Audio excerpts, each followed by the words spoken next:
Once again, would like to say thank you so much to everyone for coming to the videos and supporting the investigation. There's a lot of moving parts to this one, and it is unfortunate that we cannot trust those who are closest to the investigation to give us the truth about it. And the irony is that if this truly were the accident that they're saying it is, which the channel has pretty much ruled out, the more eyeballs you could have on the situation, the more ability you would have to prevent an accident like this in the future. You could have the Japanese investigating, the Filipinos investigating, and all of these different people. Large investigations sometimes end up having agendas they don't even know about. So when the channel suggests different ideas, these ideas have to do with different parts of the investigation. We make the assumption of an attack. We have to make the next step is to who did it? Did they have the methods to do what we're alleging they're doing? Did they have a reason to do it? The whole means, motive, opportunity argument. And we've established means, motive, and opportunity for the Chinese, the Russians, and the North Koreans. And they're not mutually exclusive. They've been known to work together before. And the Donald Cook, the Dewey, the Stetham, the Russians have the ability to disable electronics. The North Koreans, 1 week before, were firing anti-ship missiles into the Sea of Japan. The Chinese have bragged about having a silent sub that can power high-energy weapons. And that's the thing. We don't have the resources of the U.S. Navy. So we're just going to continue to move forward. There is one more thing we're going to cover in the video track of the ACX crystal, or I should now say the alleged video track, because there was one thing that we missed again, but that's why we go back and we look at these things over and over again. And I think this one is going to seal the deal for this being something that is being covered up. So anyway, we're all familiar with this, the ACX crystal. This is now after it has reached the farthest point away from the accident, when it has fled the scene and allegedly now having the attack of conscience, it's going to begin to make its turn back toward the scene. Now remember, the captain said that having realized he was on a collision course and flashing his lights, that he began a hard turn to starboard, yet after 10 minutes that was to no avail, and he hit it anyway. 10 minutes later, after the hard turn. So, like the magical superpowered cell phones that can work soaked in seawater from below decks, we're going to see a magical superpowered cargo container ship here. Now, here's the time. 17:03:17, roughly 2:03 local time AM. And I'm going to play this forward. It's at half speed. But when this thing completes its 180-degree turn, we're going to look at that timestamp again. And I want you folks to tell me what you think. Here we go. Here's the beginning of the turn. About 90 degrees. Doing about 7 knots.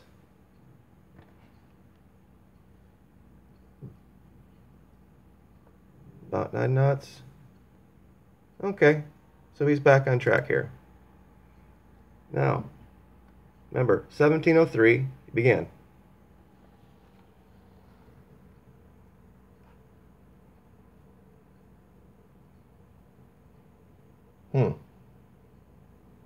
That would be 17:11. If I've done my math right, that's 8 minutes.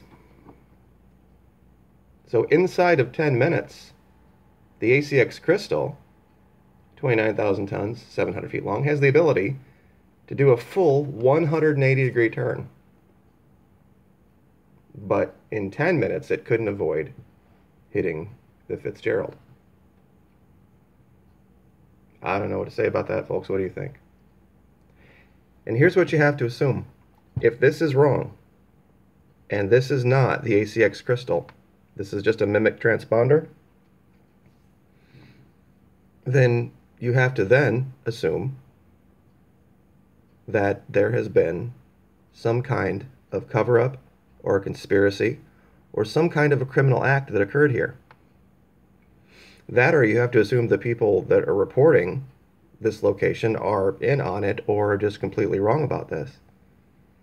That this isn't the track of the ACX crystal, it was another ship that had the ability to do this, which nobody has alleged. In the last video, and this will be the last thing I cover before I get out of this one, I talked about the damage not lining up and how far that bulbous bow would have had to been to hit near the keel, like the Vice Admiral said it did. I had people come and say, well, because the top part hit, it rolled the ship, and that's what brought the keel up. Do we remember the reports of the injuries? We had 7 dead. 2 of those dead were actually fine, and they drowned attempting to dive into flooded compartments. And the only other injuries were the captain, and he was in his crew asleep allegedly, and 2 other minor injuries. So you're telling me this ship smacked the destroyer with such immense force that it would have had to roll it darn near 45 degrees and then almost simultaneously puncture the steel in compartments where 116 sailors were sleeping. It would have violently rocked back, yet no injuries. Only the 5 dead out of 116. There were no broken arms. There were no concussions. There were no injuries related to that. Everybody else was perfectly fine. Just the captain, 2 minor injuries, and 7 deaths, 2 of which were from drowning. That were sailors that had attempted to save their comrades, so really 5 as a result of 116.